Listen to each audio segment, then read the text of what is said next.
আসসালামু আলাইকুম রহমতুল্লাহ বারাকাতু। আমি একটি একনি ইনফেস মানে অর্থাৎ ব্রণের ভিডিও ডেমনস্ট্রেট করতে যাচ্ছি। যে আয়শা, বয়স হলো 26 বছর। তো she has been suffering from acne in face 10 years, since 10 years, 10 বছর ধরে। তুমি কি চিকিৎসা আগে করছিলা? এটাই এত ব্রণ নিয়ে কেমনে থাকছো? কেন চিকিৎসা করলে না? ওগুলোকে লালন পালন করছো, বড় করছো, দেখে এগুলো চাষবাস করুক না, এগুলো তো করা যাবে না। তো আমাদেরকে চিকিৎসা করতে হবে। তো আমরা কি লক্ষণ নেব? ওই কথা একটাই যে মানে treat the patient not the disease, treat the patient not the disease. রোগ নয়, রোগীকে দেখো, রোগীর ভেতরে দেখো, রোগীর অন্তর দেখো, মাইন্ড দেখো। এগুলো হ্যানিম্যান বলে গেছেন। কিন্তু আমাদের কাজ কি? কীভাবে আমরা এই রোগীদেরকে ম্যানেজ করব? কোন ওষুধ দেব? শুধু চট করে আমরা ক্যালিব্রোম, ক্যালকেরিয়া ফস এই সমস্ত ওষুধ চট করে দিলেই তো চলবে না। আমি যখন কেস চেকিং করলাম, টপ টু বটম দেখলাম এটি মার্কুরিয়াস সোলোবিলিসের বহু লক্ষণ, সাথে তার পালসিটিলার অনেক লক্ষণ। পালসিটিলার লক্ষণ কি? Hot passion, salivation, means irregular painful ministration এবং ওবিসিটি টেন্ডেন্সি। এই তিনটা। কিন্তু তার জিভটা একেবারে ভিজে, পানির পিপাসা অনেক বেশি। তোমার পানির পিপাসা বেশি বলছো না?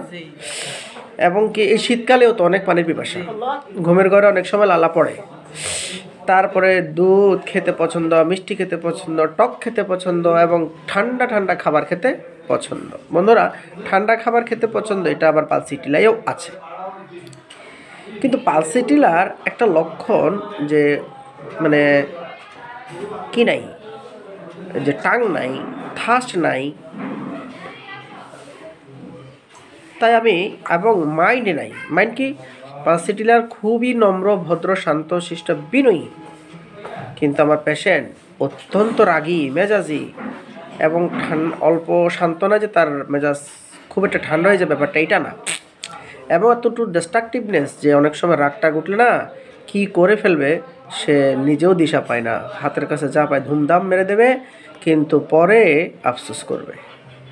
এরপরও হারিনেস টেন্ডেন্সি, যে খাবার দাবারে খুব তাড়াহুড়া ভাব।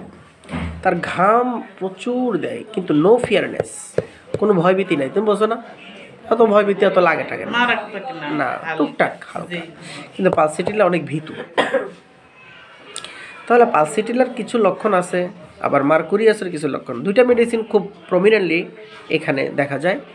একটা হলো পালসিটিলা, আর একটা হলো মার্কুরিয়াস সোলোবিলিস। কিন্তু আমি যখন ফেস ইরাপশন একনিতে গেলাম, যে এই যে দেখুন, ওয়ালাইকুম আসসালাম, একটু একনি দেখুন, এখানে কিন্তু পালস আছে, কিন্তু মার্কুরিয়াস সোলোবিলিস নাই। কিন্তু আমি যে মার্কুরিয়াস সোলোবিলিস প্রশ্নবোধক চিহ্ন দিয়ে লিখেছি, আমি দিচ্ছি হলো মার্কুরিয়াস সোলোবিলিস। তো বোঝা গেল repertory is not final authority. Repertory কিন্তু কোনো ফাইনাল অথরিটি নয়। Repertory just help you. তো বন্ধুরা, যদি মার্কুরিয়াস সোলোবিলিসে তার পার্মানেন্টলি কিউর হয়, তাহলে আমি এখানে মার্কুরিয়াস সোলোবিলিসটা যুক্ত করতে পারব। যদি মার্কুরিয়াস সোলোবিলিস ফেল করে, যে এই মেয়েটির এই একনি চিকিৎসায় মার্কুরিয়াস সোলোবিলিস যদি ফেল করে, তাহলে আমি পালসিটিলা দেব, ইনশাল্লাহ রোগ সেরে যাবে। কিন্তু অধিকাংশ লক্ষণ মাইল্ড সিমটম যেহেতু মার্কুরিয়াস সোলোবিলিস কভার করলো, তাই আমি তাকে পালসিটিলা বাদ দিয়ে মার্কুরিয়াস সোলোবিলিস দিচ্ছি প্রথম প্রেসক্রিপশনে। যদি এই মেয়েটি ভালো হয়, সেটা আপনাদেরকে আমি আবার দেখাবো, শো আপ করবো। আবার যদি ভালো নাও হয়, সেটাও শো আপ করবো শেখার উদ্দেশ্যে, যে এই ক্ষেত্রে মার্কুরিয়াস সোলোবিলিস নয়, বরং পালসিটিলাই ছিল। কিন্তু এখন যেহেতু অধিকাংশ লক্ষণ মার্কুরিয়াস সোলোবিলিস কভার করলো, তাই আমি সেটা দিতে বাধ্য হলাম, treat the patient not the disease এর আলোকে।